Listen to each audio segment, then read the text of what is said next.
You stole my heart of gold after my silver soul. Can you dig any deeper now? I gave you all I own, put you on this golden throne, but I'm a little stronger now. You cashed in on my promises. You know I'm too generous. Now I've learned to never help you out, 'cause I'm done cleaning up your mess. Found myself in my regrets. I've become a little stronger now, a little stronger now.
You know I'm too generous. Now I've learned to never help you out,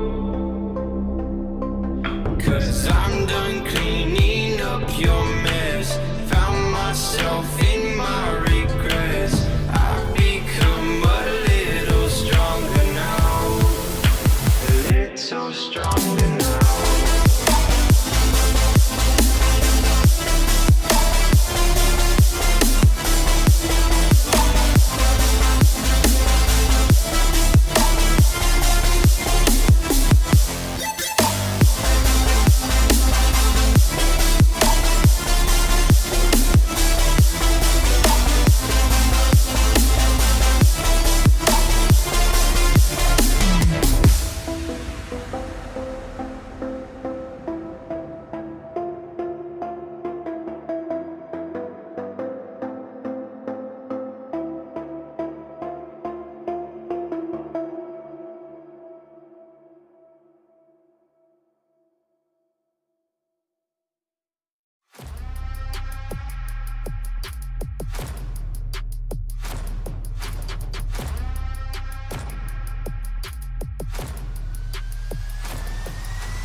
Welcome, ladies and gentlemen, to tonight's event here at Charlotte Roval. It's Robert A. Moyer in the booth, as we did miss qualifying. I do apologize for that, but we're getting ready for some fun action. I'm going to have Trevor Earhart running right beside me here for tonight's event, and we are off in green, Trevor, and here we go.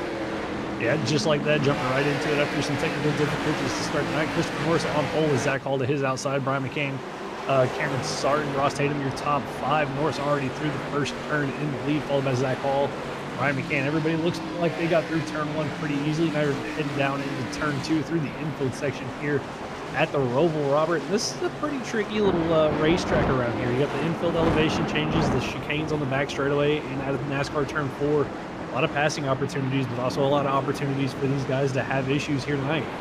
That is right here as we're getting ready to watch them do 53 laps here at Charlotte Roval here with the Full Send Racing League. And again, I do apologize for the audio technical late start, but hey, we're still live here as we didn't get to go through our qualifying results here, but it's good to see Christopher Norris is up here leading as of right now over Zach Hall.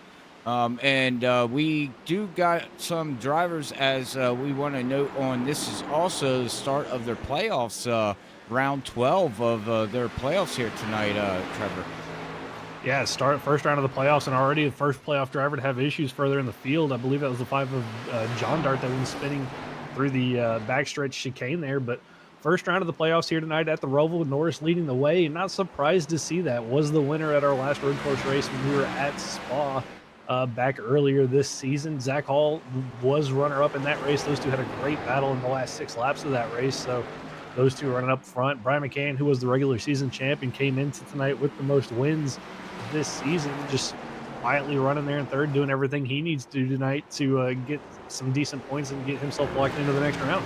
That is correct. As I'm going to look at the round of 12 here, like you said, we got Brian McCann here, plus 28. We got Cameron Sarton here, plus 12. We got Zach Hall, plus 11. We got Ken Campbell running there. He's also plus 4. Christopher Norris is plus 2. And then we got, let's see here, we got Ross Tatum. We got Will Bustler, Brandon Colley, and Brent here, all tied with points. And then we got Travis Dart, John Dart, and the 17 there, looking like it. Travis Dart looks like he's minus 2 points out. And then we got John Dart and Sarton Stents there, minus 3 points out there, Trevor. So, you know, coming in tonight, first round of 12 at a playoffs, running a road course on top of that. That's kind of odd to see in a league, because you got some drivers out here that know how to get around road courses, and then you got some that, you know, are okay at it, and then you got some that, yeah, they just want to survive.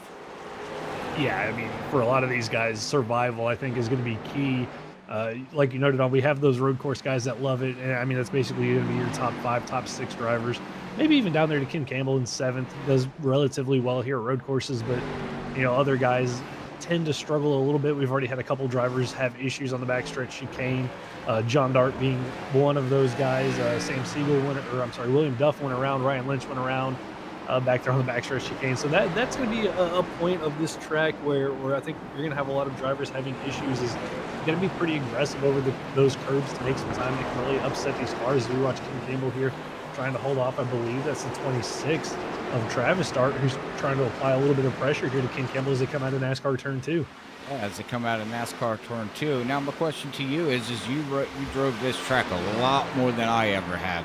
What is the toughest part of this track? Coming down here in this where they're entering here, or is there another place on this track that you think is going to be more of a handle for these drivers? Now, the backstretch chicane, I think, is a really integral part to getting around here. You got to get through there pretty quickly to get a good run out of there to get through NASCAR 3 and 4. The front stretch chicane, not as much, but I think the inside part of this road course, the infield section, I think is the key part. You can lose a lot of time through there with the elevation changes that happen. Really easy to slide the car around those corners and give up time. So that's the trickiest parts of this racetrack. But again, with those chicanes, though, you got to be careful not to blow through those. You will get a quote-unquote slowdown penalty and have to give some time back. So that's going to be something that these guys are going to have to watch out for all night long. Well, that's it. You know, they're going to have to watch out all night long, like you said here. So as we're watching Will Duff here right now, he's out here running in, not Will, yeah, Bustler's to do Will Duff. Oh, my goodness. Will Bustler in 11th position right now, up 2 positions, looking pretty good right now, you know, and it's just about all survival. And then right behind him, we got Andrew Medlin up 2 positions in that number 12 machine, looking pretty decent right now. So there's a lot of not so much movement going on right now. Now, we do got a stage break on lap 15 for these drivers, and that's going to stack this all up. So basically, I do believe, Trevor, these drivers are just feeling out the track, feeling out the temperature, the tires, the grip level, what they need to do, how the car's reacting. You know, just getting a feel for the track as you get into that race groove and not that practice mode where you know, you're hot lapping it all the time.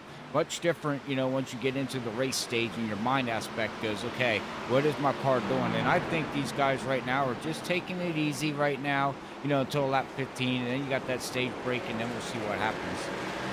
Yeah, just fill the car out, feel, you know, what you think you need to do, what changes you might need to make as a driver. I mean, because the only adjustments these guys have in car is really going to be the brake bias. You can change that throughout the course of the run. So it gives them a chance to kind of feel what they need to do for that. But, you know, tire wear for these guys is going to be important. How you protect those rear tires to get the grip up off the corners. It's going to be what they're going to be learning how to handle here in these first 15 laps before we stack it back up and go to the end. Oh, you're just talking about rear tires, and you can see right behind here, you got Tyler Thomas there in that 11. That car looks evil to him right now as we'll go on board here with him. And look at this thing just sliding all around. Now, you were just talking about saving your rear tires. He's not saving his rear tires. No, not saving them well at all. But, you know, that's that infield section really easy once you start sliding through there. Really easy to keep sliding through there. And then, you know, down here into this backstretch chicane, you're going to go over the curb. We'll see how aggressive he's going to be over the first curb. Not as aggressive, taking it nice and easy over those curbs. But, I mean, you can still see the car still sliding on him just a little bit. And same with the 10 of Jay Becker behind him. Still a little bit of a slide on corner entry and exit. Yeah, I was just ready to bring that up, too, as we were watching Thomas there and that number 10, Becker. He was doing the same thing. That thing was sliding all over and everything. Oh, as we got Tyler Thomas off track, and now he's going to have to do the slow down. And because in iRacing, if you try to skip a road a little bit there, you got to do a slow down penalty, and he had to slow down. But I'm telling you, just watching this car right now, he's got to figure this out. Like, because this thing is just wickedly. That's the 5's going around. John Dart in the 5. That's the second time for John that he's spun himself around. Did it in the backstretch chicane on lap 1. This time out of turn number, I believe it's actually turn number 2 here on the road course. Just got in too deep, got sideways, and just like that, going to have to give up a couple spots. I believe the 101 of Philip Chavez got by him, and I believe the 55 of Sam Siegel as well. So not a great start for John, who came in, like you said, -2 to that cut line. So really need to get some points here tonight. And it looks like he's having a rough go of it here in the first couple laps. But you know what? And that is kind of shocking for him, for me to see that, because, you know, Full Send Racing runs road racing on Friday nights with I forget what cars they are. But anyways, my point I'm getting to is that John runs them, and they're doing a whole bunch of road racing. You know what I mean? And you would think this should just fall right into his wheelhouse, but maybe not. You know, maybe he just likes them. The road cars instead of stock cars on the road. Yeah, high downforce road cars that are meant for road courses. Those are a little bit more fun and tame to get around these tracks. You get to these heavy stock cars with a lot of horsepower and a little bit more of a handful to deal with, and you can already see. Just from watching Tyler Thomas, Jay Becker, and John here, that, you know, they are a handful. These guys are going to be slipping and sliding around all night long, and trying to make up as much time as he can. As Kim Campbell kind of finding himself in a little bit of a sandwich here. We got Brandon Colley in the 99 in front of him. Travis Dart again, still just kind of working there in that 26 machine, trying to find a way past. But these three all up on top of one another. Yeah, and Travis Dart is actually looking pretty good right now. Like you said there, he's running in 8th position right now, and he didn't gain or lose any positions. Collie lost 1 position. Ken Campbell started in 7th and is still running in 7th. But yeah, he's like Ken Campbell's in a little bit of a sandwich here, but he's looking pretty good right now, trying to catch Brandon Collie up front of there with in that Barbie car, but looking good. But right now, it looks like we did have a lead change as Zach Hall did get around Christopher Norris there a couple laps ago and made that pass on him, and now took over the lead. Yeah, I was just about to say it was going into the backstretch chicane that Norris got too much of the inside curb, got too much of the outer curb, almost went into the wall and gave up that lead spot to Zach Hall in the 32 machine. So Norris going to have to regroup, settle back in, and see if he can run down Zach. He was pulling away from that 32 just a little bit over the course of that run, but now that he's back behind this 32, we'll see if he can track him back down and see if he's got anything. That actually brought the aid of Brian McCann into this battle as the top 3, all within about a second and a half of each other. Yeah, it's about a second and a half, and not only that, whoever gets the win tonight locks himself into the round of 8 too. So that's a huge thing here too. Watching what's going on, but right now Zach Hall is just pulling away from Christopher Norris right now. So I'm not sure what's going on with Christopher, because them guys are they're teammates, and they practice throughout the week together, and Christopher Norris is always bouncing ideas off of Zach Hall, trying to get a little faster, a little bit better, and Zach gives him the secrets that he knows. But I don't think Zach just lets the whole can of worms out of the bucket, and there's probably some stuff that Norris still needs to learn. Yeah, I think Zach let a little bit too much of the secrets out when they went to Spa, and that allowed Norris to kind of get the best of him there at that one. I think Zach might have played the cards a little bit close to his chest this week coming into the Roval, and like you mentioned, the winner locks themselves into the next round, doesn't have to worry about next week in Nashville Super Speedway, which could be a really interesting track, a little bit of a mile concrete racetrack there. That'll be put on a good show for these guys, but you definitely want to get yourself locked in and not have to worry about that next week. It may potentially having a bad week, so the winner here gets to sit back and relax until we get to Auto Club in 2 weeks. As you see the hands of Brian McCann here as he tries to close in on Norris and the wheel work he's having to do around this racetrack. We'll watch him for like a lap or two here and see how that all plays out for him. But yeah, you can definitely see the force feedback. You can see he's using the pedals to shift, and you can see he's downshifting there, gets it down into the gear that he needs to, up over the rumble curves. He's turning very focused, and you notice that in his eyes and his face. He's like really focused, and now he's upshifting, and every once in a while he looks over at data there. You see him looking at some data, or maybe the broadcast. I'm not exactly sure, but yeah, he's looking clean and green right now here too, Trevor, as right now Zach's still pulling away. We got the 24 of Cameron Sarton back here in the 24 machine, as we'll pull that video down there, as he's back here running in 4th position, about 5 seconds behind, and then he's got Ross Tatum back here in looks like in 5th position, up 1 position right now.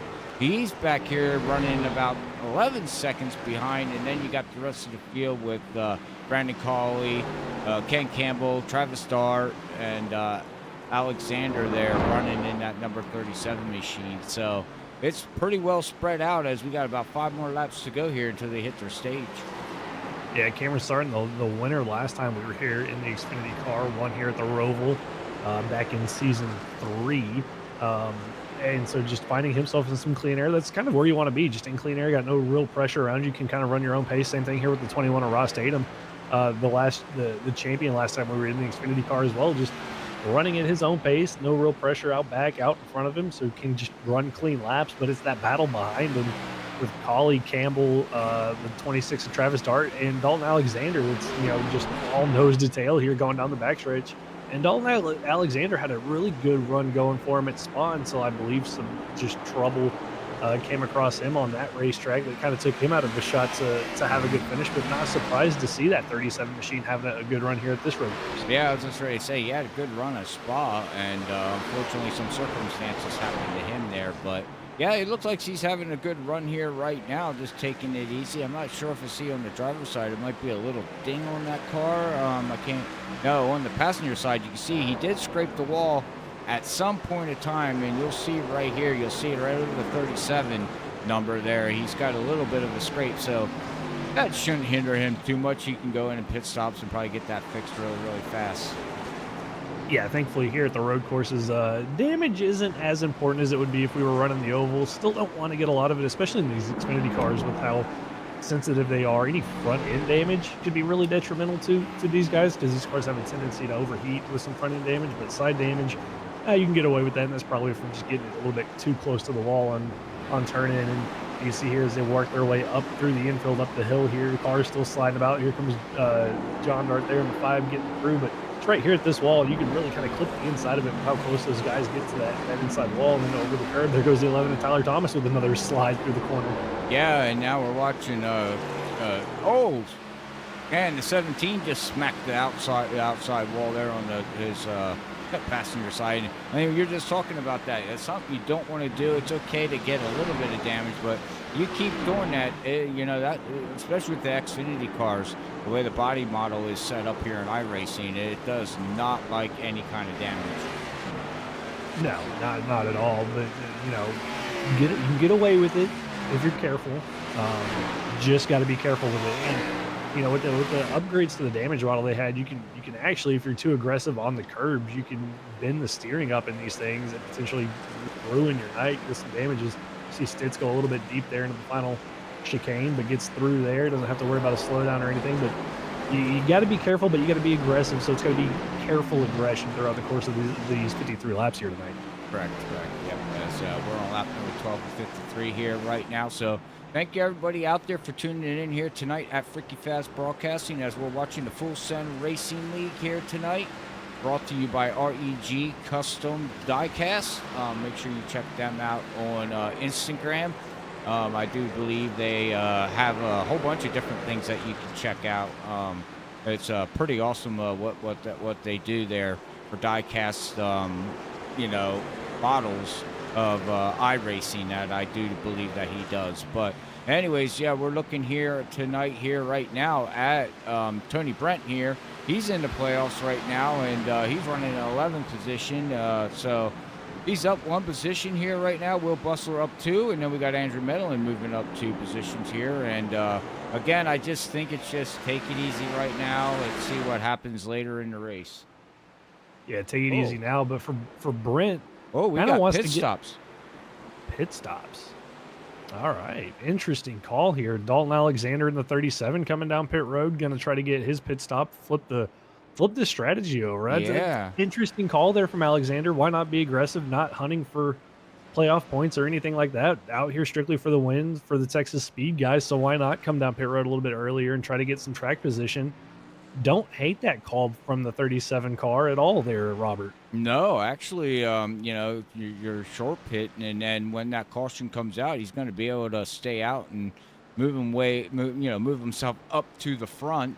Probably in P1, he's going to be able to move himself up to and be up there. So, yeah, I mean, like you said, if you're not running for anything and you got nothing to run for except for that trophy hunting, why not be aggressive like this? You know, what else you got to lose? You're not, like you said, you're not running for playoff points. Now, note on that, Trevor, they do have the point standings from 13th on down reset at 0, and they race for a prize there. So there is still points that needs to be, you know, that you got to think of, because you got to check. You might not be able to be, you know, you're not in the playoffs, but you still got something to race for.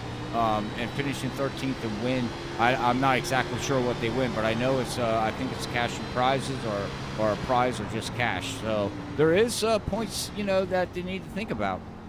Yeah, there is. And actually, speaking of the stage, coming through from race control, Steve Benjamin, huge shout out to him for everything he does for these guys. No caution at the stage here, Robert. So we're not gonna have a reset for these guys at the stage break. So a little bit of a change up there from what we thought was going to happen. So interesting call from Alexander, maybe thinking there was going to be the stage caution. Yeah, if I was on the team radio, I'd be like, whoa, wait a minute. What do you mean there ain't no caution? And why ain't there a caution? Yeah, just, you know, tough break. was told from one of the drivers that they can go about 21 laps on fuel, so they should be good here for a little bit. So it be an early pit stop from the 37 Wow. is, you know, now it looks like a very interesting call from him to do so. But he did the same thing at Spa, hit it a couple laps earlier than everybody else. So we'll see how it works out for him this time. Further up front, though, Brian McCann able to get around Christopher Norris, who since he made that mistake has really been struggling in that 38 machine. Cameron Sarton was right there with guys in that battle, but he's fallen back just a little bit with a couple of slides himself. But McCann now up to second. The issue, though, he's almost 4.5 seconds back of the 32 of Zach Hall. Yeah, right now I think Zach Hall is just setting cruise right now. But back to Dalton Alexander real quick.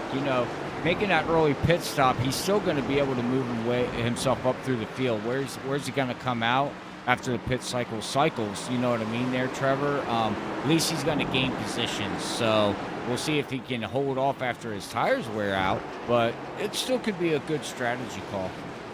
Yeah, it could be pitted in ninth. So when the pit stop cycle through, we'll have to see where he cycles out at for himself. But maybe felt like just with the traffic he was in was getting held up. So come down pit road, put yourself in some clean air, and see if you can separate from those guys that you were battling with. Here's Andrew Medlin. He's got Tony Brent right there behind him. Actually, just got around Tony. Tyler Thomas there in the 11 car, just all in a line here. And John Dart, who's, after his two little spins, has actually recovered quite nicely up to 12th position. Granted, it's back 3 spots from where he qualified, but with those 2 spins, though, Robert, he's back up to 12th. Yeah, and I'm just not shocked with that, Trevor. He is one of those road course ringers, if that's what we want to call him.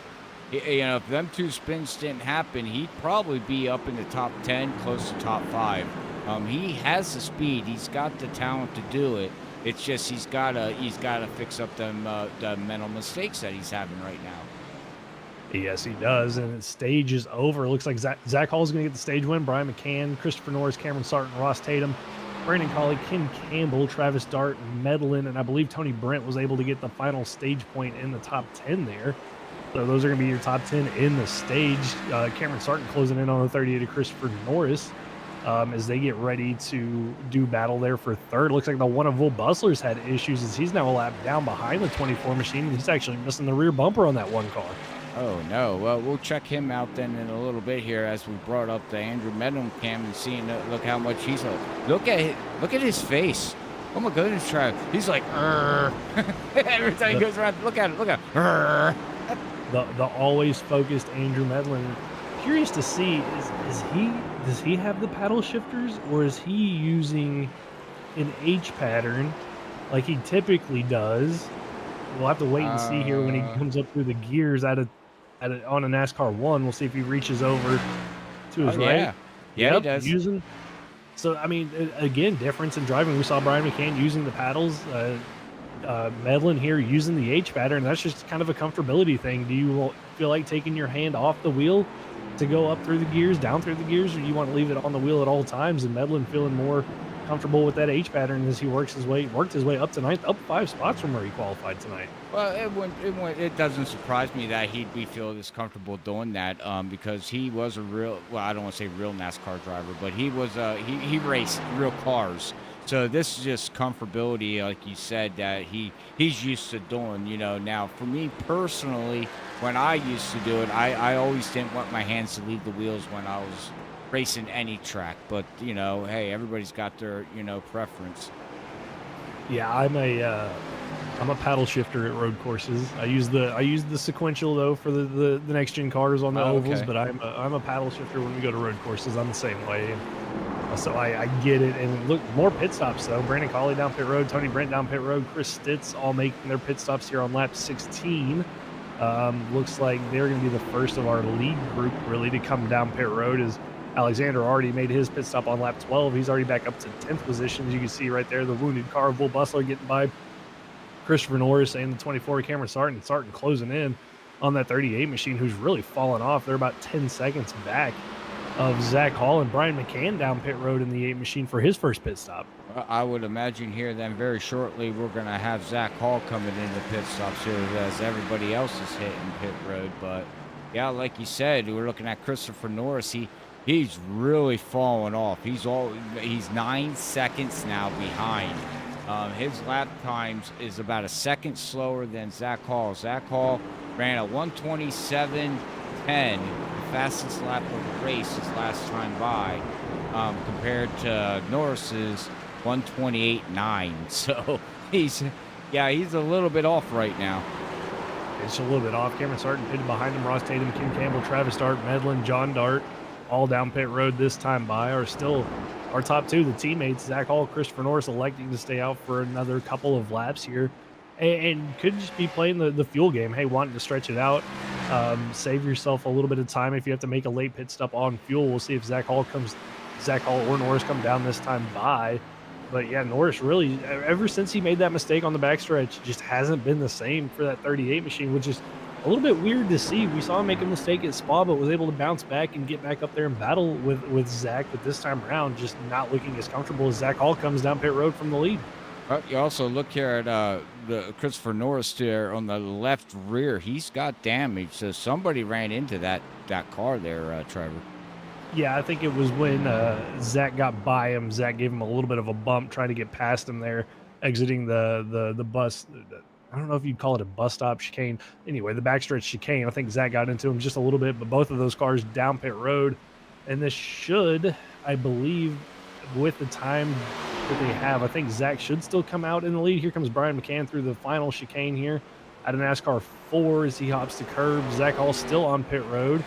Waiting. Zach's leaving pit road. We'll see if McCann can jump this 32 machine. It's going to be close here as they come out of pit road and as McCann comes out of turn number 1. Oh, here we go. McCann's coming out, and here comes Zach Hall. Nope, Zach Hall is going to leave pit road and stay in front, which gives him about a 1.5-second lead right now over Brian McCann. So pit stops have cycled through here, I do believe, except for one driver. We got Becker in the 10 that has not pitted yet, and Ryan Lynch looks like he has not came down pit road yet here. So we got the Phil Chavez right now in pit road. He's the last one to make pit stops for them other two guys there, Trevor. So pit cycles has stopped over, so they went 15, 18 laps. So they're going to have to make one more pit stop here with 53 laps, that they have to run. Yeah, going to have to make that one more pit stop for these guys. And looking at it, I mean, Zach Hall had almost a 4.5-second lead over Brian McCann. They did a lap later, and that gap down to one, basically a second between those two. So McCann with a really good in-lap and out-lap for himself. Zach Hall trying to get those cold tires warmed up so he can try to pull away from this 8 machine. But it's got to be something Zach's got to think about for this next pit stop. I think that's what cost him at Spa was the difference in pit times between him and Norris. So again, here tonight could come down to who pits first. Depends on who. It might turn out to be who wins this race. Yeah, exactly. All right, ladies and gentlemen, I'm hoping you're enjoying tonight's content here at Freaky Fast Broadcasting with the Full Send Racing League. But with that being said, we are going to quick hit a commercial here, and we will be back to watch the second half of this stint here at Charlotte Roval here with Full Send Racing. But stay tuned. Don't go nowhere. We will be right back.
All right, ladies and gentlemen, we are back here at Full Send Racing League at Charlotte Roval as we are watching the first race of the playoffs here, round number 12 here at Full Send Racing League here. So as we're looking here right now, Zach Hall has pulled himself out to about a 3-second lead over Brian McCann. But we were talking under commercial here. We were checking out Dalton Alexander. He made that early pit stop here, Trevor, and he actually moved himself up to 5th position. So it all did play out for him as long as he can hold on to the tires on it.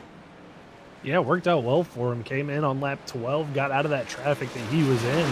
Back there battling for 7th, 8th, 9th, and 10th with Brandon Colley, King Campbell, Travis Dart. Was able to jump all those guys in the pit cycle, now all the way up to 5th. Still got a pretty decent gap between him and Christopher Norris, but a pretty and about a 3-second gap back to that of Ross Tatum. We see Tatum there just coming in the shot. So it worked out well for him. Curious to see when he's going to have to make this next pit stop. Should be, you know, they can go about 21 laps, so around lap 33, he would have to come down pit road. The earliest he could come down pit road is 32, 31 to make it to the end. So we'll have to see how that's going to work out for him. We'll have to see how it works out, but it sounds like your dog is upset at you right now there, Trevor. Yeah, just a little bit. I'm sorry about that, audience. Nope. Normally she's nice and quiet, but tonight we're being vocal and loud for some reason, so I do apologize for the high-pitched whining in the background. Yeah, no apologize. The dog's like going, oh, it's a good race, maybe, or something. I don't know dog sound language. Maybe the chat does. What was what was that? I think she just wanted. I think she wanted attention, but you know, look, you gotta step away for 2 hours on a Tuesday night to come hang out with you and Sam. But Sam's enjoying a vacation, so he gets free of us this week. But he'll be back next week for Nashville. But right now, I mean, Dalton Alexander hanging on for the best he can. Looks like Ross Tatum closing in a little bit. Zach Hall trying to get through some lap traffic as he's opened that lead back up to about 4 seconds over Brian McCann, then 10 seconds back to Cameron Sargent. But this is where that battle's been pretty much all night, 7th through 9th, and about 10th. I think John's closing in a little bit, as much as I thought he was. He's not shot yet, but Colley, Campbell, and Travis Dart, they've been nose to tail since pretty much the drop of the green flag and haven't really been able to pass one of them. No, they've been basically running equal lap times. If we look at 120, Colley ran a 126.8. Ken Campbell ran a 126.9, and Travis Dart ran a 26.8. So they're all like literally on top of each other for 24 laps now, like you said. So eventually, maybe one of them have to make a mess or mistake or something for one of these drivers to be able, you know, Ken Campbell or Travis Dart to pass somebody, or you know, or maybe Colley can pull away if somebody messes up here, but. Right now, as you can see, hang on, baby. Ken Campbell is all over that 99. All over the rear end of the 99. There's only a couple really good passing zones here on the racetrack, and this is coming up to one of them, this backstretch. If you can get a good run through NASCAR 1 and 2, you can set yourself up for a dive bomb down here into the backstretch, and we'll see if that of Ken Campbell's going to think about it. Nope, just going to stay in line here behind this 99, and if you can get a good run out, you can set yourself up for the other good passing zone, the chicane coming out of turn number 4. Leading onto the front stretch, and Campbell looks like he's got a decent run, but I don't think he's going to be close enough to set up a move here on the 90. I don't think so either. Now, maybe he can use the draft a little bit here, but you see right there, Colley pulled away to a split second, and now you can see Ken Campbell trying to, whoa, hang on, baby. Ken Campbell really got through them messes strong compared to Brandon Colley, and maybe this is the spot. Got through there pretty good. That's the other great passing zone. Turn 1 just wasn't close enough. You saw him take a little bit of a look. Colley covered it off, and you can see how much time it really checked up that 15 machine as he fell back just a little bit. So Colley doing everything he can here to hang on in front of this 15 and the 26. And for Travis, just nowhere really for him to go either. Wasn't able to set up a run on Ken Campbell. So these three, again, going to stay nose to tail for at least another lap as they work their way up here through the infield. We're going to watch them work their way up through the infield, up under the hump a little bit, and they're going to get ready to come onto the NASCAR side of things before they go down into the chicane here. As here we go. We're watching. Yep, go ahead, buddy. Sorry. Up through the gears, up all the way to high gear. The fourth gear. Here's the exit turn 4. Everybody's just trying to draft as much as they can heading down the back straightaway, hard braking zone all the way down to second. Maybe first big lockup though from the 15 to Ken Campbell, though keeps it on track. Thought he might go a little bit deep. Does go deep there we go. though on exit, and there goes the 26 of Travis Dart. Just like that, one little mistake, and you go from battling for 7th now all the way back to 9th, and you've got to regroup and try to run these guys back down again. And that's what I said. One mistake. I was waiting for one of these drivers to make that one mistake to be able to get that pass, because there was no way. So now, Ken Campbell needs to either take it easy a little bit, or is he going to push that car just a little bit harder than he wants to try to get that position back. We'll have to wait and see as they are still battling. But as you were saying here, John Dart, what a rebound for this guy. He's up into the top 10 now here. And he's trying to catch up to Ken Campbell here. He's about 10 seconds behind him, unfortunately, but what a good rebound for the number 5 here. Yeah, great rebound for him. Had an issue on lap 1, had an issue on lap 4, 2 different parts of the racetrack, but been able to drive his way back up here into the top 10. And this is what he needed. Came into tonight 2 points to the negative, to the cutoff line, but having a great top 10 run. You look behind him, Tony Brent's down there in 12th, another playoff driver. Chris Stitz down in 14th. Will Bustler's had his issues. He's all the way down in 18th, the last car on the lead lap. So he's got playoff drivers, behind him that are struggling and just doing everything he needs to do. As you can see, Chris Stitz having a real tough time of it here coming up through the infield. Looks like he's got it under control, but a pretty decent slide there. Oh, yeah. I mean, just watch the slide. You can see the tire markings that he's leaving on the track here. And just to update you, Trevor, and what your dog was saying, apparently it's Brandon Colley's birthday, I guess. I don't know if that's true. I'm assuming, but they were saying in chat that the dog was saying happy birthday. Oh, well, there you go. If it is actually Colley's birthday, apparently my dog was saying happy birthday to Brandon Colley. There you go. I mean, if he can hang on, actually, just looking at the timing board, looks like he just got passed by Travis Dart and Ken Campbell. Oh, no. Happened to him. Let's see here, as my camera's decided to change on me here. Yeah, I don't know. Let's see here, lap 26. I don't know what happened to Brandon Colley, to be honest with you. I'm not seeing no data. Can you find anything that what happened to him? Because, like you said, he just got passed by 2 cars. Went into the final bus stop there, the little final chicane, got in a little bit too deep, ran wide. That allowed the 26 of Travis to get to his outside, and then it kind of shortened up the corner for Colley. He got loose on exit, and that allowed Ken Campbell to get by him. So just like that, Colley goes from 7th to 9th, and now that little group, 2 drivers have made a mistake out of it. That puts Travis up into the front of this group, and now will it be his turn to make a mistake, or can he go mistake-free and start to pull away from these guys? Well, that's the thing I was just going to talk about a little bit, and there's a mistake, Trevor. We went up over it and lost it. Now he's going to fall behind Colley. Oh, my goodness.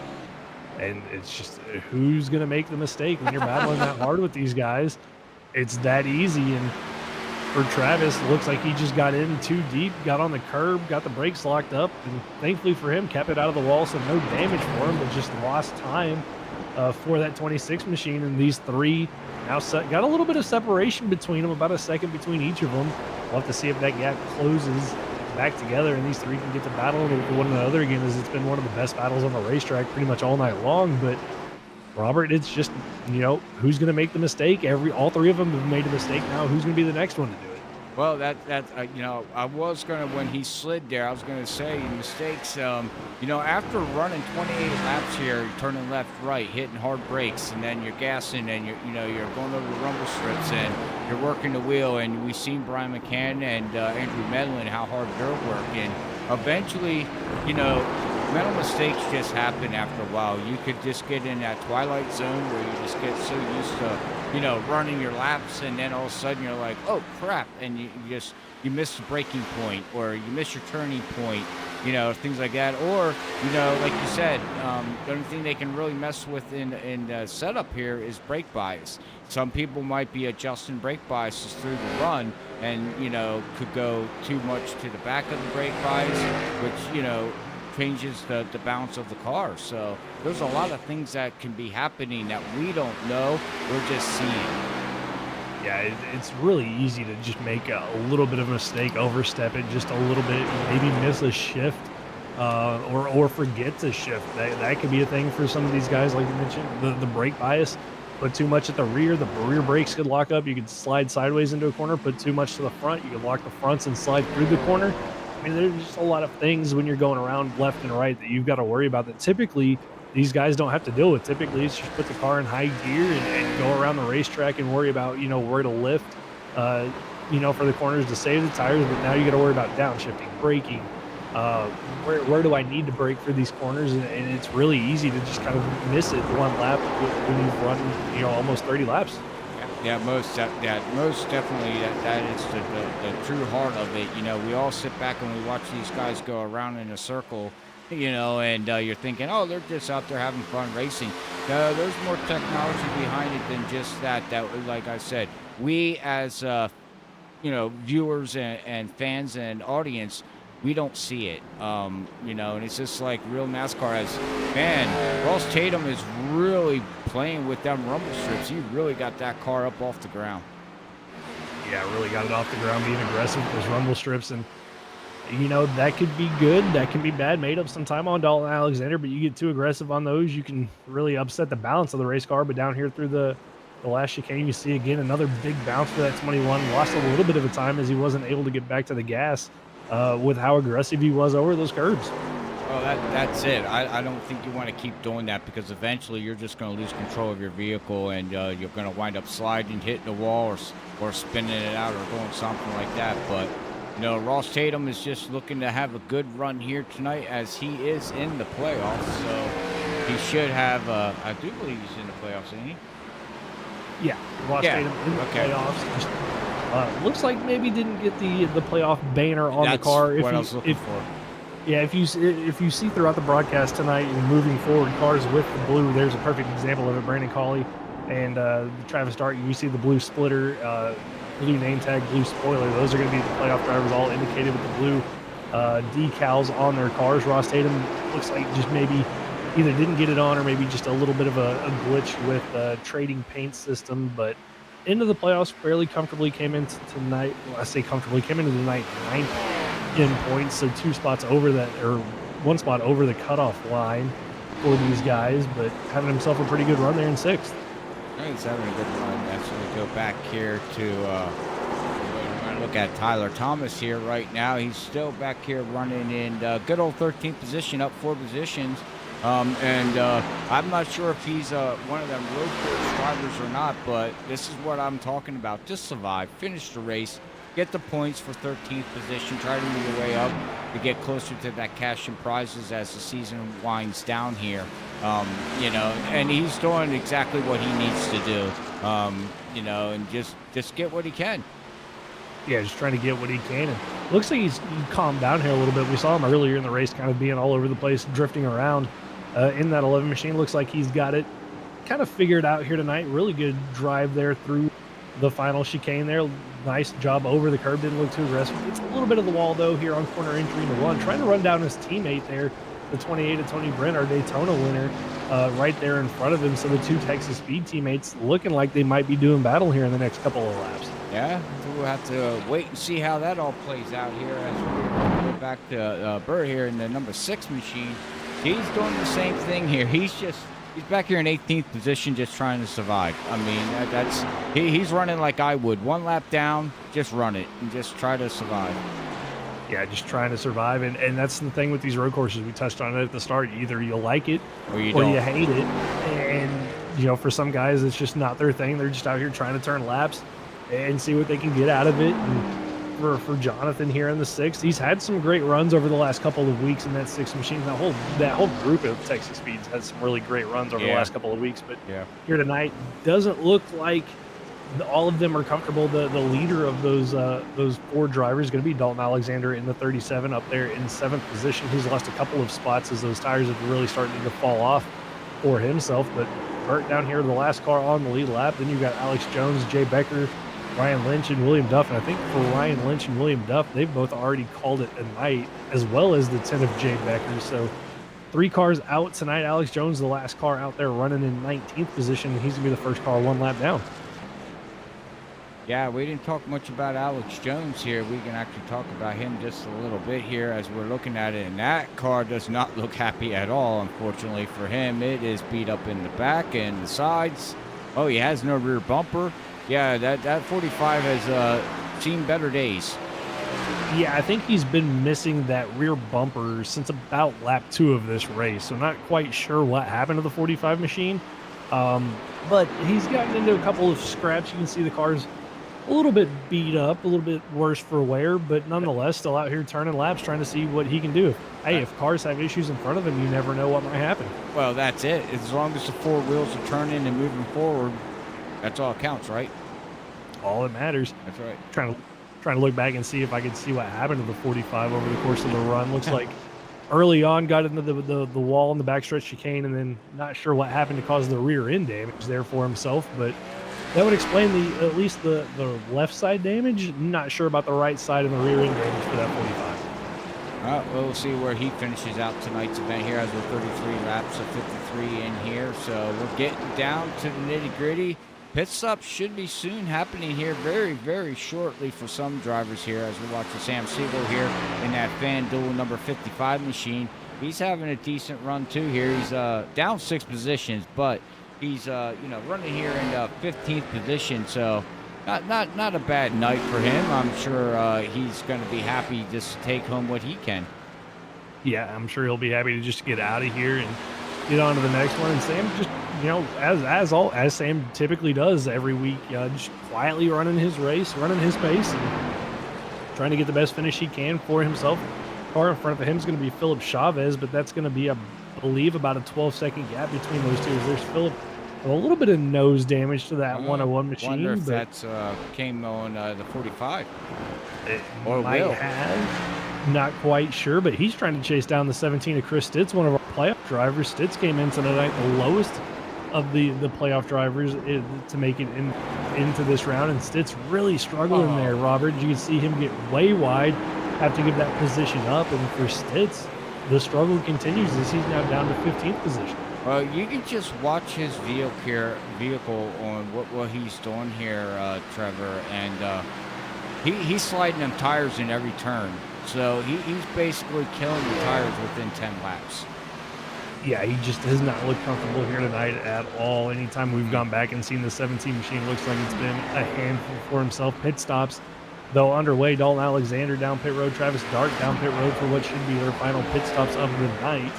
So 2 of our top 10 cars already down pit road. Now the questions would be, Zach Hall, Brian McCann, Cameron Sarton. When did these guys make their pit stops? Zach Hall's got almost a 10-second lead over the 8 of Brian McCann as we still watch Chris Stitz get through around this racetrack. Does a pretty good job there on the second half of his lap. Didn't look too bad for himself, but got the 8 of Brian McCann not too far behind him as he has a big block up into turn 1, but keeps it out of the wall. Yeah, I think he's at the point with this race. He's like, I just want it over. Get me out of here and get me on to next week at Nashville, and they expect him to recover well at Nashville. Yeah. He typically does well around those types of racetracks, so I expect to see the 17 be up there as he gets out of the way of the 8 of Brian McCann, who gets by there, and for Stitz, it's going to put him a lap down as well with Sam Siegel, Jonathan Burt, Bustler, all those guys going to be 1 lap down. So 14 cars left on the lead lap. It'll be Philip Chavez, the last car on the lead lap. Actually, I think he might already be a lap down, Robert. So I think 13 cars on the lead. Yeah, it looks like we're going to have 13 cars on the lead lap, as it looks like we had Ross Tatum jump the leaderboard there for a second. Yeah, I think Tatum down pit road in that 21 machine for his final pit stop, in his pit stall, getting 4 fresh tires and fuel for himself. So he's going to be down pit road. Andrew Medlin moves up. See if McCann comes down pit road this time by, or if he elects to stay out for another lap in the same machine. Cameron Sarton not too far behind him. Cameron Sarton's been able to close that gap down. I think he came out of pit road about 6 seconds back of McCann. Now only about 3 seconds back. As you can see, McCann here going through the chicane. Here comes Sarton. Not too far behind him is, I'm not sure who that was. Stitz just went down pit road in the 17. I'm looking at lap times to Cam Sarton here and McCann, and 24 is running a little bit running faster lap times than him, but not enough to really catch him. It's he needs to pick up more than what he is right now here. But going back to everything that we're seeing here right now, Zach Hall, Brian McCann, and Cameron Sarton and Christopher Norris, as Ken Campbell now is going to come in and make his pit stop. And that was going to be my question. These guys running behind Zach Hall, when do you come in and try to pull that gap closer there, Trevor? Because I know, Zach Hall is probably waiting for one of them to make a pit stop, and I'm sure after, second, third, or fourth position makes a pit stop, he's probably going to come in his next lap. I don't think he's going to wait, and I don't think the guys behind him are going to wait for him to make a pit stop. No, I think they're going to come in first. If you're in the top three, you've got such a gap to the cars behind you. There's no need to be aggressive with your strategy. So, run it out as long as you can. Oh, Zach Hall going to be the first of our leaders down pit road. So maybe feeling like he didn't want to get undercutted. Brian McCann's going to pit as well. Cameron Sarton, we'll see if he stays out. He is going to stay out in that 24 machine. So I was going to say there's no need to be aggressive from these guys further on back, like Ross Tatum, Ken Campbell, and those guys. They can go for that aggressive undercut because you can make it to the end and try to jump these guys around you. But for our leaders, no need to be that aggressive. But Zach Hall, Brian McCann, Christopher Norris, all down pit road with one another. And I wouldn't be surprised here if we saw Cameron Sarton come down this time by. Yeah, well, he needs to come back down. He has to. You don't want to stay out too long because he does have to make a pit stop. Because he ain't gonna have enough of fuel to the end of the race. So here comes the question of what Cameron Sarton's going to do. He's got to come down this time by. I mean, if he doesn't, he's just going to lose time. Yeah, I mean, the good news for Cameron, he was running about the same lap times as our leader, Zach Hall. So, I mean, he's got the pace in that 24 machine, just doesn't have the quote-unquote track position that he would like to have. Was gaining on Brian McCann, but I think with this pit stop, I mean, we saw how much McCann was able to close the gap on Zach Hall the last time when he pitted a lap before. I don't know how much time Cameron might lose here to the 8 machine with him staying out an extra lap. We'll have to wait and see what he elects to do here. But the good news for him, looking at it, McCann came out in a little bit of lap traffic, so that might help Cameron Sarton here in the 24. We'll have to see how this all plays out. Yep, as here he comes, he's going to make his final pit stop here. So pit stops are all underway here. Half the field already did make their pit stop. With that being said, ladies and gentlemen, we are going to go to our last commercial break here. We'll be back to watch the last 15 laps of tonight's event here at Full Send Racing League as they get ready to finish off here at good old Charlotte Roval. But we'll be right back. Stay tuned and enjoy tonight's content.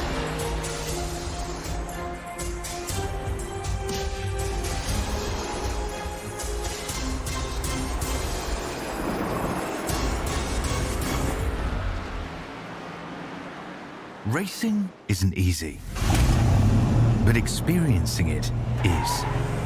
iRacing puts you in the driver's seat with the industry's leading sim racing game. Drive on laser scan replicas of the greatest racing circuits from around the world.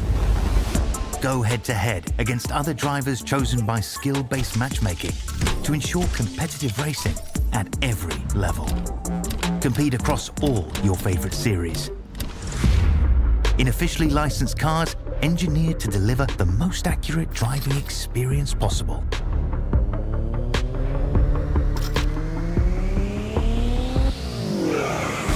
Join a race or host your own with players from across the globe. Race against the computer or in a league with friends. Feel the thrill behind the wheel. Visit iRacing.com.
gasket can't defend. He's got the outside line for the second part, and he can't hold on. Going the long way around. We're going to be 3 wide for the lead as they all come to the line. Who is going to take it in the end? And here comes Lockwood. He's going to make the move to the outside. Quinn tries to force him off a little bit, but there he goes.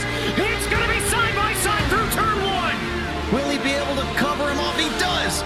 Weaving back to the left-hand side. Reynolds is trying everything. The kitchen sink is being thrown at it. They're leaning on each other. Coming into turn number 3. It's going to be a drag race through 3 and 4. Coming back to the line. Here comes Frisch on the bottom. Bouchard's going to hold the inside. Tries to be the late breaker here. They're going to be side by side through the final chicane. They bang doors, but keep it clean. As they're still 4 wide on the run down in the back straightaway. Demerit's looking for a line as well. What is going on in Michigan?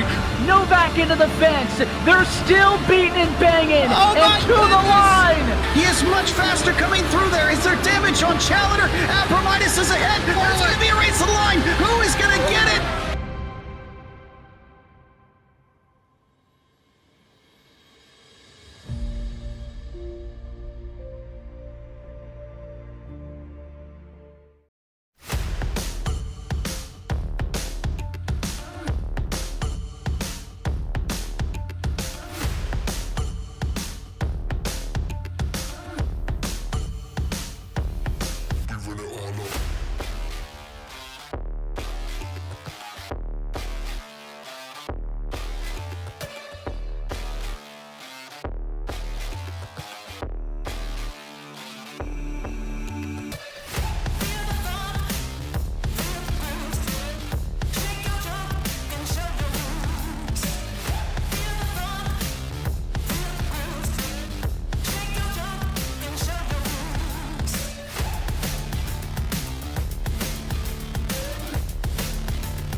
They're 5 wide behind the fifth. Oh my, the 5 wide here. This ain't gonna work. They make it last. Bumping and banging to the end. They're beating banging for the lead. Sora's still with the shot here. Coming off a 4. Look at it. That's it. It's Bottom line, here it comes. Oh, I know Carter gets wrecked. It's gonna be that Nick Crumford. The 74 gets through somehow, and they just completely demolish one another. Trinity driving down low, drifting up, trying to be the stealer. Here he comes, Cedric Hunter. He does it. He steals it. But he somehow drove it into the corner to wreck it. Oh, they wrecked! They wrecked each other! The top 2 bounced into one another, just too much of side drifting off of, and they gotta be careful. Oh no, the 4 demolishes into 28.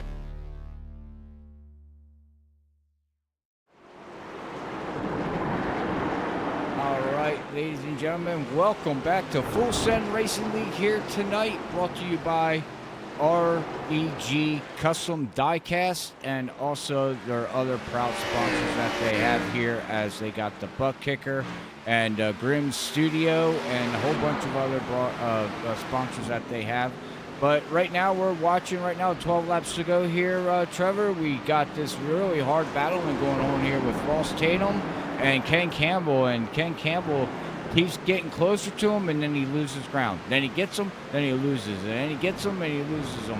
What does Ken Campbell have to do to get by Ross Tatum? He's got to stop making these little bitty mistakes that he's been making. He, like you said, closes in the ground, then loses a little bit of time to him, and it's just making a little bit of a mistake here and there that's cost him some time. I mean, he's been able to clear Travis Dart, Brandon Colley. Once he got clear of those 2, was kind of able to drive away, catch up to this 21 machine. So he's got the speed in that 15 car. Now, can he be consistent with it? That's kind of what's been hurting him here, is the consistency lap after lap. That's kind of allowed him to lose the gap, or lose the time that he gained to the 21 of Ross Tatum. Here as they head into this infield section, you can see it was bumper to bumper when we came back from commercial break, and now that gap's gone out to now almost that of about a second between these 2. Yeah, you can see right now we're watching, riding along with Ken Campbell here as he's working that wheel. He's going a little bit of left, and then he battles on the gas a little bit, off the gas, a little on the gas, and once he gets clear here, full throttle, and now he's going to try to use the draft to catch Ross Tatum, but right now it's starting to look like Ross is starting to pull away from him here.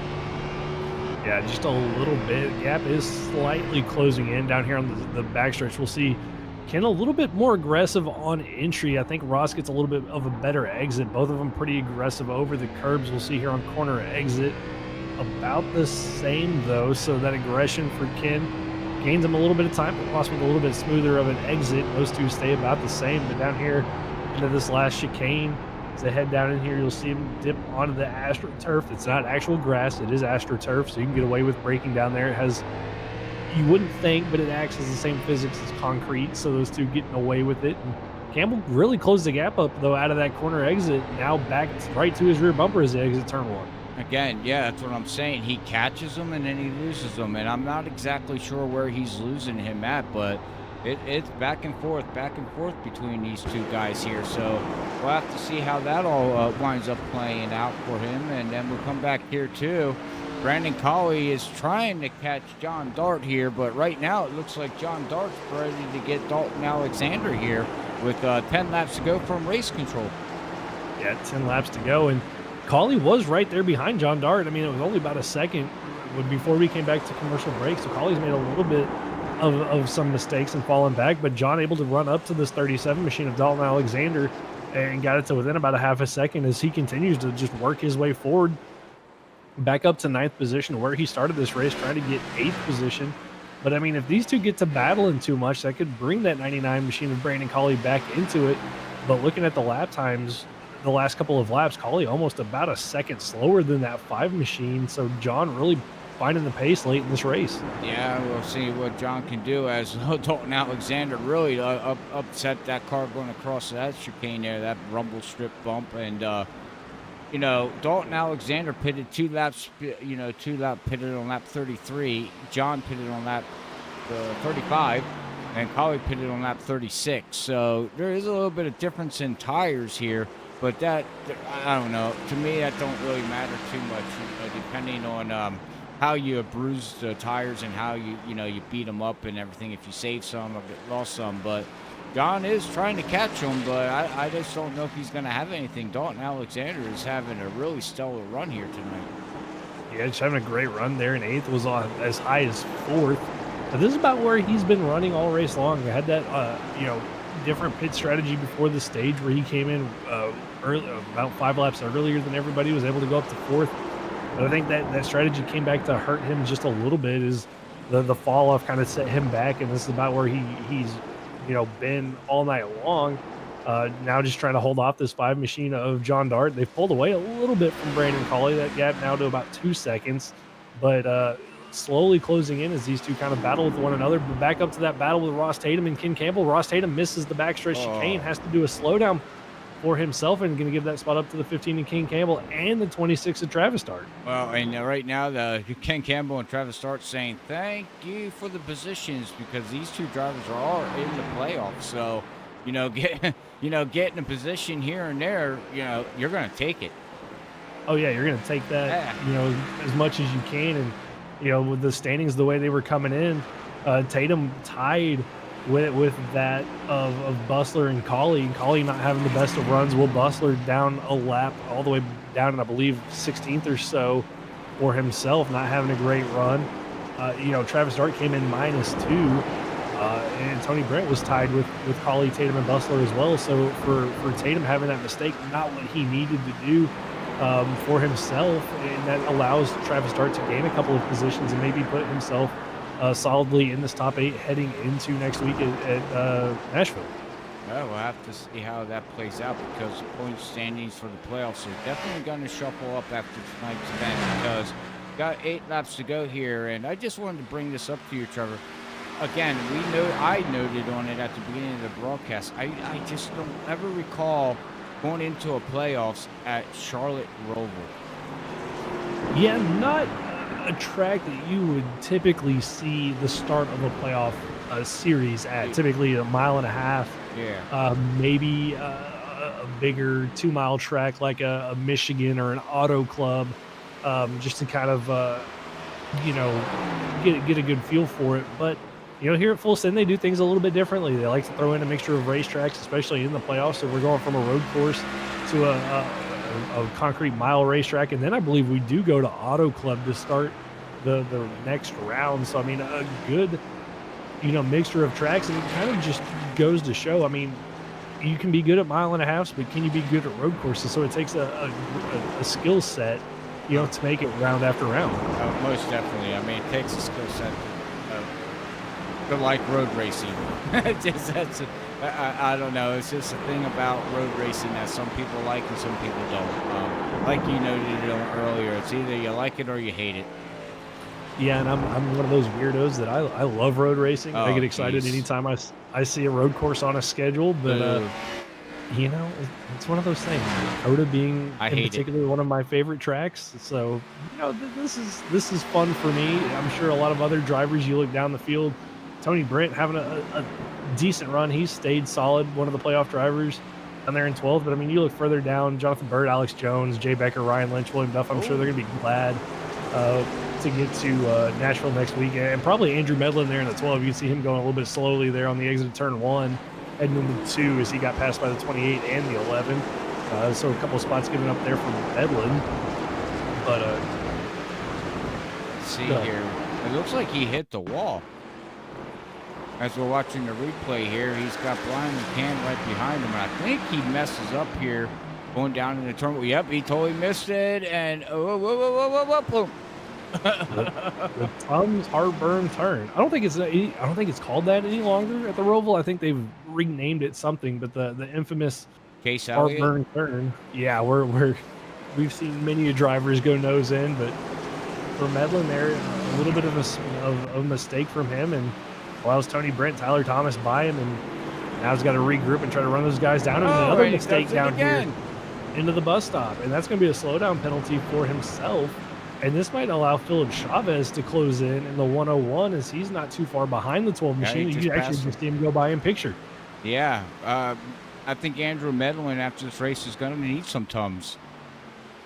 Going to need some Tums and maybe go back and regroup with his teammates and see what he can do better at the next road course, maybe for next season, because I think we're done with road courses for the rest of the season. But falling back into the clutches of the 17 of Chris Stitz. And looking at the timing sheet, I mean, looking here, here's our leaders, Zach Hall, able to basically drive away from everybody. 15-second gap back to that of Brian McCann, 18 seconds back to Cameron Sarton.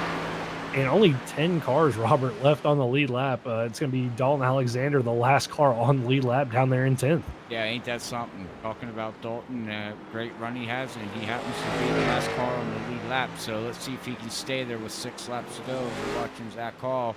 Basically just, took it easy at the beginning of the race, got around Christopher Norris after he led a couple laps, and Christopher Norris, unfortunately, in that number 38 machine, is 31 seconds behind, and it just fell off. But I don't know if I want to say some of these guys just fell off. I just think Zach just dominated this race, to be honest with you. Yeah, I mean, Zach is always one of those favorites when we come to road courses. So, not at all surprised to see him be this dominant and, have the gap that he does and cruising to what looks like an easy win, provided nothing, happens to him with lap traffic as he works his way through the field. Went back and looked because Colley was 2 seconds behind Dalton Alexander and John Dart. Dalton Alexander had contact going into the bus stop on the back straightaway. They got both of those upset. John Dart now without a front bumper on that 5 machine, and that allowed the 99 of Brandon Colley to go from 10th to 8th. So that all flipped position here now as we're watching. See here, as now we got John Dart. Oh yeah, woo! John Dart has no front end. Well, maybe we can get the replay of that as we got 5 laps to go here, and maybe we can get it. Here we go, ladies and gentlemen. We're going to see exactly what happened with that 5 machine, as you were saying there, Trevor. Comes down, up, and he gets into Dalton Alexander, and unfortunately, there goes the front clip. And hey, at least John was nice and put the 37 back straight again. Yeah, pushed him back straight. Dalton getting a little bit excited there on the throttle, kind of half spins it around, but John got in there really deep, had a really good entry there into that chicane. I think Dalton went a little bit slower than John was expecting, got to his rear bumper right as they turned back to the right there, and it upset the 38 machine. And, just that little bit of contact cost those two positions to that 99 machine.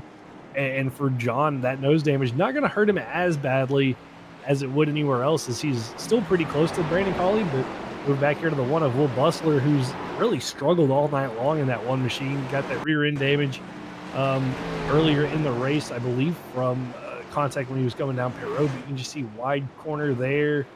And that one machine just hasn't been comfortable all night. A little bit of a... And he spins it out, and oh, thank God not for no yellows, but he just he stopped, and I think he's sightseeing. Yeah, a little bit of sightseeing, letting everybody go by, making sure he doesn't back up into anybody.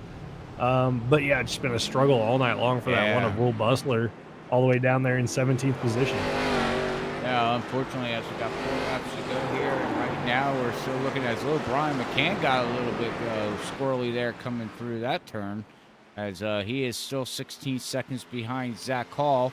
So Zach Hall looks like you said, barring any incidents or any, lap traffic incidents or anything like that, should have this race wrapped up in the bag. And we'll go back here to the number 24, Cameron Sarton, having a great run too for himself. Got to give this guy some, bravos here. He's running in 3rd position. Didn't talk about him much all night, but what a good run for him. Yeah, having a great run for himself. Actually running down that 8 of Brian McCann. That gap, I believe when they came off pit road, was about 4 or 5 seconds down to about 1.5, a little under 1.5 seconds. So 3 laps to go. There's time for that 24 machine to catch up to 2nd place Brian McCann in the 8. And the pace he's going, look at the lap times. 2, 4, 6 tenths quicker that last time by for Cameron Sarton over Brian McCann. So definitely got the speed to chase down the 8. The question is, can he catch him and can he pass him? Well, catching somebody, as we all know, passing somebody is a whole different thing, because yes, you are absolutely right. He has been faster than him for at least the last 5 laps here, as he's about a second faster actually than that number 8 machine. So you can see it's slowly the gap's slowly closing, but I don't, catching them and then passing them, I don't know, if you're Brian McCann, do you just let him go by, or, because you got a pretty good stout lead, into the playoffs right now. You're plus 24 up on everybody else, so one position shouldn't hurt you that bad, considering fighting that position off there. No, I don't know if he'll put up much of a fight, maybe a little bit of a defense. It looked like Cameron Sarton a little bit too deep there, though, into that backstretch chicane. Might give up a little bit of time gap, now down to about that of 1 second. So, I mean, he's still closing on this 8 machine, and, they've got a pretty good gap back to that of Christopher Norris, about 15, 16 seconds back to Norris, so they can fight it out between themselves. So we get the 2 lap to go signal there from race control, but you don't want to put yourself in a situation where if you make too much contact like we saw in the back straightaway, I mean, you could lose that 16 seconds pretty quickly, if you have contact like we saw with John Dart and Dalton Alexander. Yeah, we'll have to see here with 2 laps to go here as he's closing the gap. But right now up here, Zach Hall looking green and clean, and pretty clean car too. He hasn't even did any kind of damage as he's caught up to Dalton Alexander here, as we were hoping that Dalton would be able to stay on the lead lap, but I don't think it's going to happen though here, Trevor. No, I don't think it's going to happen for that 37 machine here tonight. He's got the defending champion all over his rear bumper. Zach Hall going to look to go to the outside. We'll see if Dalton pulls out of the way there in that 37 machine, heading into the chicane, and he pulls over, lets the leader go by. Zach down in the braking zone, coming to get the white flag for himself, and what has been a dominant performance after he got the lead from Christopher Norris, looking to lock himself into the next round of the playoffs and not have to worry about Nashville Speedway as we get the white flag. 1 lap to go. 1 lap to go, brought to you by Next Level Racing, and here we go. 1 lap to go. All he's got to do is just make a couple more turns here, take it easy. He's got a 17-second gap over Brian McCann here, and we'll wait and see here. What a dominant race here tonight. That's going to lock him into the round of 8. He doesn't have to worry about next week at Nashville. This should feel good for him, knowing that now he doesn't have to worry about next week. It's going to feel good for him. Doesn't have to worry about next week. Doesn't have to, and it's such a momentum builder for him, going into the playoffs. But Robert, I'm telling you, that battle for second really starting to heat up. Cameron Sarton now down to about 0.4 of a second behind the 8 of Brian McCann as we watch Zach Hall go down the backstretch. That battle for second coming out of the infield, heading on to NASCAR turn number 2. As that gap closes between those two, but Zach Hall through the backstretch chicane, just got Will Bustler ahead of him, and that should be smooth sailing for the 32 to come into the checker flag. 2 more turns. He's got to go through the S's. He's got to slow down here. He should be able to have this, and we'll have to say congratulations to Zach on basically dominating tonight's event here as here he goes coming out. He's going to take the checker flag, and he advances himself on to round of number 8. Our defending champion of last year locks him into the round of 8, Trevor. Locks himself in. What a great feeling for himself to defend that title defense. Here comes the winningest driver of the season so far, Brian McCann, able to hold off the late charge from Cameron Sarton. And he's going to come across the line second. Sarton with a slide out of the final corner is going to get the third place finish. Norris, who was our pole sitter, led the first couple of laps here tonight. Looks like he's going to come home in 4th. I believe Ken Campbell will finish out the top 5 here tonight once he crosses the line. As here comes Norris with a nice little drift across the line.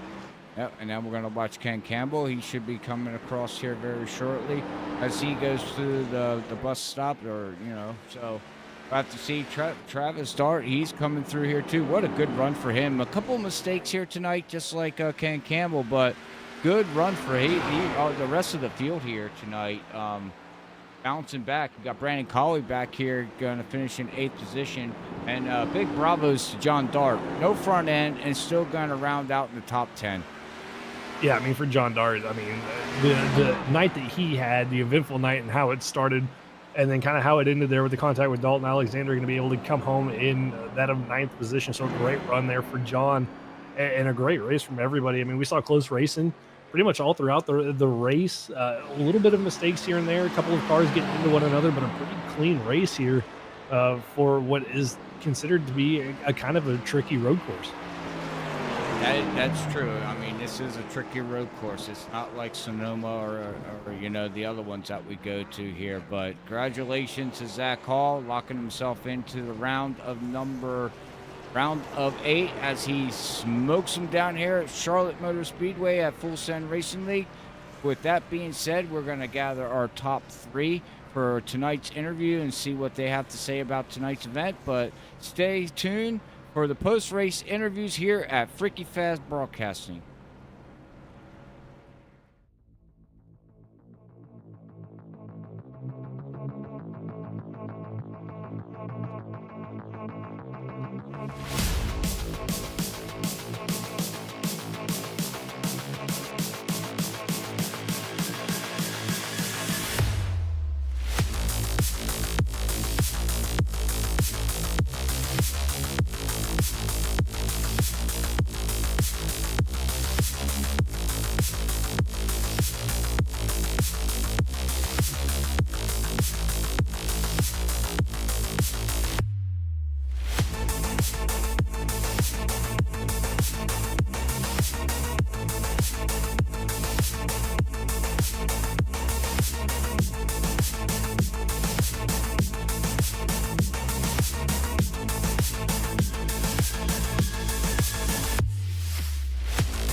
All right, ladies and gentlemen, we are back here for post-race interviews here tonight with Full Send Racing League here at Charlotte Roval, and we're going to bring up our winner here, Zach Hall, and have a talk with him to see how tonight's event for him went and see how he feels being locked in to the round of 8. Zach Hall, Robert up here in the booth. You got a copy, buddy? Yes, sir, I do. Wow, yeah, you sound happy. Well, hey, well, congratulations on getting the win here in that freaky fast machine here. You're locking yourself into the round of 8. Now you don't got to worry about going to Nashville and getting that win. How was tonight's event, and how do you feel about locking yourself in? Oh, this is everything, man. This is redemption from Spa. Gave one away there, got it back tonight. It was fun racing those guys at the beginning there. I got to give a huge shout out to my teammate Christopher Norris. Really fast tonight. Made a few mistakes that kind of got him farther back. I'm sure it was going to be a battle between us. So, yeah, just oh man, what a blur that race is for me. Like, because it was long, but it was so you had to stay so focused. It was so hard. I feel like I didn't even blink. My eyes are dry. I'm just more elated than anything to get playoff points, move on to that next round, and kind of focus on those tracks in that next round and say, all right, position myself to get to that Final Four, because at the end of the day, these are one race formats. You got to get to the Final Four if you want a shot at it, and that's definitely the goal each season. I mean, Zach, you look at those next 2 races in the next round. I mean, you got Auto Club in Bristol. I mean, you don't have to worry about Nashville. I mean, of those 2 tracks, which one are you most looking forward to out of those 2 to get yourself locked into that Final Four race at Kansas? Well, I'm interested to see how Auto Club drives. I love Auto Club, one of my favorite tracks. I'm just a little concerned with how the intermediates have been for me in this car. I kind of struggled, so I'm gonna have to go to the workshop on that one, because I just can't keep the front tires underneath me at those intermediate tracks. So I gotta work on that for sure heading into that next round, of course. And Nashville will be a good practice for that, I think, because it's gonna be such a front limited track. But heading into Bristol, that's the one I kind of probably have a little bit more circled. I think the short tracks have been pretty good this season. It's been a little bit more consistent for me. So we'll see what we can do there. Got a win in the truck a season ago. So yeah, definitely a good track that I think we can replicate good results from the past. Oh, that sounds great there, man. Well, again, congratulations on locking your way into to 8, and then hopefully in 2 weeks you'll be able to wrap a victory up again and get to yourself to the Final Four. But with that being said, is there any shout outs you want to give, or give anything out there for the fans? Well, first off, shout out to the competitors out there tonight, everybody who raced. It was intense, and in the lap cars especially, man. Like, it's so hard to get out the way in these tricky situations. The car is so low grip at this track that you get offline, you lose grip. So I don't expect these guys just to jump out the way, and most guys did an excellent job. Nobody, I think we had like one scare with the guy spinning in front of me, but luckily he did a good job just locking it down. So good job on him there for doing that. But great on the drivers. Thank you to the league here at Full Send, all the sponsors who help make everything happen here. It's really a pleasure. I think it was REG Customs who sponsored the race tonight. So shout out to them for sponsoring tonight's race. Shout out to Freaky Fast for sponsoring my car, the team, everything that we got going on. And it's been a good start to the playoffs here. Hopefully we can continue it on. And then last but not least, shout out to my teammates. They are a great group of guys to race with each and every Tuesday night. Right. That sounds great, man. Well, we can't wait to see you next week at Nashville, but, enjoy this victory with your teammates, and I'm sure they're going to be picking your brain on how you got so far out there. But, again, congratulations on the victory. Thanks, guys. I really appreciate it. All right. That's going to be your race winner, Zach Hall here, taking it home, wrapping himself up there. Trevor going to lock himself into the round of 8, and we'll have to see how that all handles. Like you said, they go to Auto Club and then they go to Bristol, and that's going to be a very interesting 2-mile track to a half-a-mile track. So what a huge difference in track. But with that being said, we have Brian McCann in that number 8 machine, and everybody's looking at it going, well, a couple races ago, he had the Budweiser 8 machine on there. Now he's got the number. You don't got the number on it. He's got the word 8 back on his machine, but he brings it home here in second, and we're going to bring him up. Brian McCann, congratulations on your second place finish here tonight. Tell us how how that race went for you there, and what was your plan trying to catch Zach Hall? Yeah, them guys were fast, Zach and Norris. They took off at the beginning, and I was a little afraid, but I wanted to save my tires a little bit. And sure enough, I started to reel them back in. But unfortunately for me, on lap 8, I hit the wall and got wheel damage and knocked my toe out of whack. But it still drove competitively, so I saved it there. And very end of the race, Cameron, he started running me down, making me scared there. But I don't know what Zach was on, man. I hope his car passes tech. Yeah, Brian, it was a dominant performance there from Zach. But you came in tonight, the regular season champ, had a pretty comfortable lead. You come out here with a second place finish, but we heard from Zach and kind of how hard it was to stay focused all night. How was it for you out in the car, even with the the bent toe link? What was it like for you for 53 laps trying to stay focused, turning left and right all night long?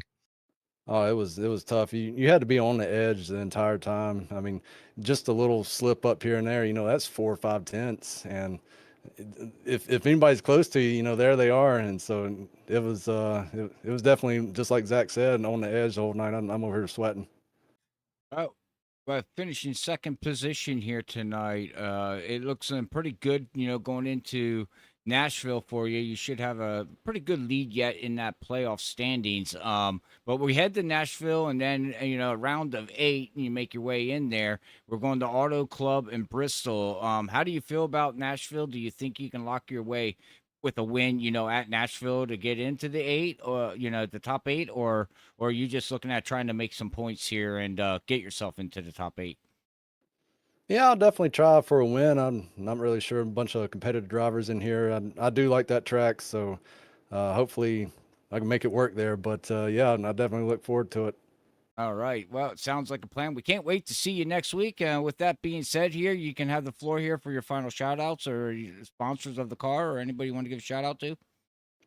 Yeah, I'd like to thank my family, everybody watching tonight, you guys for doing the broadcast, the league admins for putting this show on, and our sponsors for helping out. Thank you.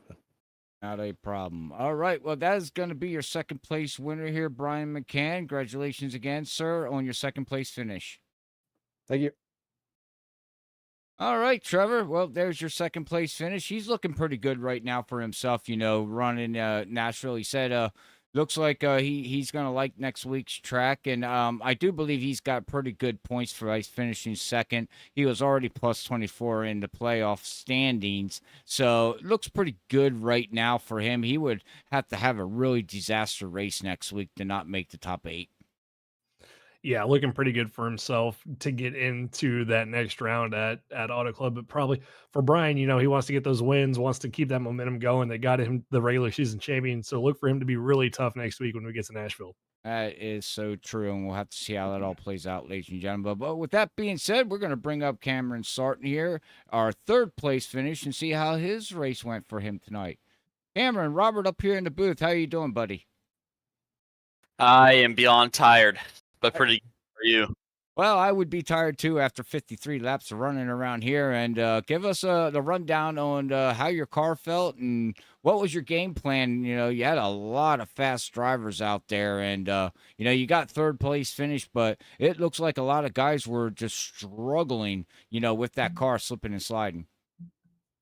Yeah, it felt like we were driving on ice the entire time. Actually, when the track got the hottest there at the end is when I felt like I had the most grip, which is kind of weird. I felt really faster in that last stage and was kind of clicking off the fastest lap times. A couple tenths faster than Zach almost every lap when it was a clean track. So, but I just didn't have the short run, kind of that 0 to or lap 1 to 10 ish, like the guys in front of me did. They're quick there, and by the time I caught them a little bit later in the run with the shortened fuel, it was just time to pit. So just trying to survive was the main thing and not make too many mistakes. Had a couple baby ones here and there, which you're going to have on road courses anyway.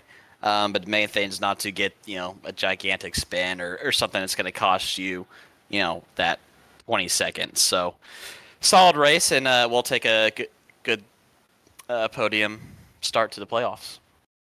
Well, Cameron, first off, I got to say, go Pokes. Oh yeah, go Pokes. Go Pokes. So, but with that, you came in tonight second in points behind Brian McCann. Had a great finish for yourself. Good stage. Good finisher in third.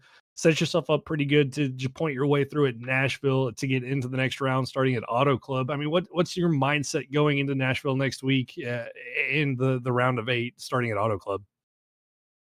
Yeah, just have solid races. Really, there's a lot more guys that have more to lose than myself.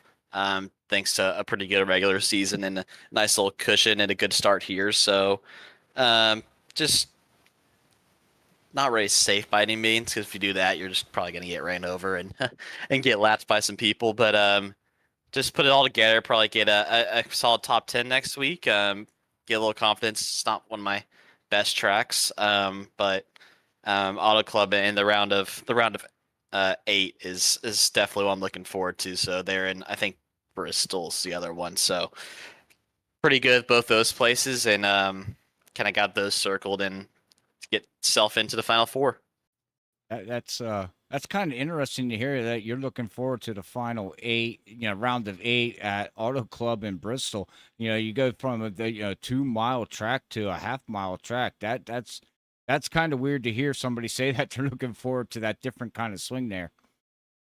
Yeah, it's I don't know what it is. It's just those kind of tracks, especially Bristol, have kind of clicked to me where there's a good chunk of a tire runoff and there's multiple lines, so it kind of puts a lot more in the actual driver's hands. Especially Auto Club, there's multiple lines you can run. Same with Bristol, either the low or high side, but you can kind of use both to set that person up in front of you, instead of just kind of saving tires and having a one-line track and waiting for them to make a mistake or have your tires just incredibly have a lot of rubber left on them than themselves. So those two, this should be good, and they should be good races as well across the board.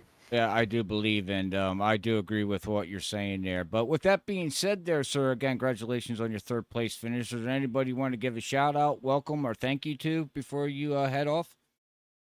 Yeah, shout out to mom, dad, grandparents for watching. PremierSebShop.com. Make sure to go check them out. Travis for hosting. I'm gonna have to get on to him a little bit. It was quite the long race, and emphasizing a little shorter. So we're gonna try for that, but still, overall a good race across the board. REG Customs for sponsorship, and good old Mike Gundy for pulling it through finally, as Trevor can attest to. So yes, sir. Go get him next week. Hopefully we'll buy a ticket here to the Big 12 Championship in a few weeks. All right. Well, we can't wait to see what you do for the next couple of weeks. And congratulations again, sir, on your 3rd place finish. Yes, sir. Thanks, guys. All right. That is going to be your 3rd place finisher there, Cameron Sarton, bringing it home 3rd there, Trevor. And that's interesting what he said. Like, again, when you go into the round of 8 and you got Auto Club in Bristol and you got a driver saying, I like that. You normally don't hear that. Yeah, typically not one you hear a lot, especially with Bristol being a cutoff race. Right. A lot of pressure there. But Cameron feeling comfortable about it, said that, gives him multiple lines you can run, which is true. Tire wear is going to be a thing, and he's been really good with getting those tires and kind of known to be one of those short track drivers. So it'll be interesting to see what that 24 car is going to have for us when we get to that round of 8. But got to get through Nashville next week. He does have that points advantage that he's got, but can't afford to have a bad race and potentially put yourself in danger. So we'll see what he does next week when we get to Nashville. We'll have to wait and see what he does here, as we are going to bring up our final results here tonight at Full Send Racing League here at Charlotte Motor Speedway for the Roval side of things, as you see here. Finishing in 1st position, Zach Hall. Brian McCann coming home in 2nd. We got Cam Sarton, Christopher Norris, and Ken Campbell rounding out your top 5 with Travis Start. In 6th, Ross Tatum, Brandon Colley, John Dart, Dalton Alexander in your top 10 there, Trevor. And what a good run for Dalton and John, like we said there earlier. Yeah, great run for those two. John with the recovery drive, basically from the beginning of the race. Dalton Alexander with a great job holding on with his off-strategy pit stops, able to get himself a top 10. Then you got his 2 Texas Speed teammates right there behind him, Tony Brent, Tyler Thomas at 11th and 12th. But, further on down the field, Chris Stitz, one of the playoff drivers, Didn't have the best of runs, but was able to come home with the top 15 finish there in 14th. Further on down the field, Will Bustler, another playoff driver, in 17th, that struggled over the course of the night. And then down the field, Jonathan Bird, 18th, and then Alex Jones, Jay Becker, Ryan Lynch, and William Duff all had their issues throughout the course of the night, unable to finish the race down there in 19th through 22nd. Well, unfortunately, I do think Chris there in the 17 and Will Bustler, they're going to have a good run going into next week there at Nashville to be able to lock themselves into round 8. They kind of didn't have such a good run like you said here tonight here at the Charlotte Motor Speedway, but we'll have to see how that all plays out. But before we head off, I'd like to say thank you to everybody out there for tuning in here with Full Send Racing League and with Full Send Racing League here on Freaky Fast Broadcasting. And I want to say thank you to everybody. And if you like tonight's content, don't forget to share it with friends and family. Like and comment below. We do much appreciate it, and we will comment back if you don't mind. But Trevor, before we head off here, what's your final thoughts of tonight's race? Just a dominating performance from Zach Hall gets him prepped for maybe going back-to-back for the championships here tonight. He locks himself into the round of 8. Brian McCann, Cameron Sarton doing what they need to do. Playoff drivers struggling, putting themselves in a must-win situation next week at Nashville is going to set us up for a great cutoff race there at the concrete track in Nashville, Tennessee. So definitely looking forward to that race when we get there next week. Yep, well, and next week we will have Sam Dyer back in the booth here with Trevor Earhart as Sam Dyer was out on vacation. He needed a little bit of time off from doing this stuff, so he was on his vacation time here on Freaky Fast Broadcasting. Hopefully he's enjoying his vacation. We can't wait to have him back up here in the booth as the lead commentator. But with that being said, again, ladies and gentlemen, thank you for tuning in here tonight at Freaky Fast Broadcasting. We do much appreciate it. But with that being said, we're going to head off. We'll see everybody Thursday night, Stars and Stripes, as they are in the playoffs at 9:20 Eastern here on Freaky Fast Broadcasting. But until then, we want to say God bless everybody. Love yous all. Peace out.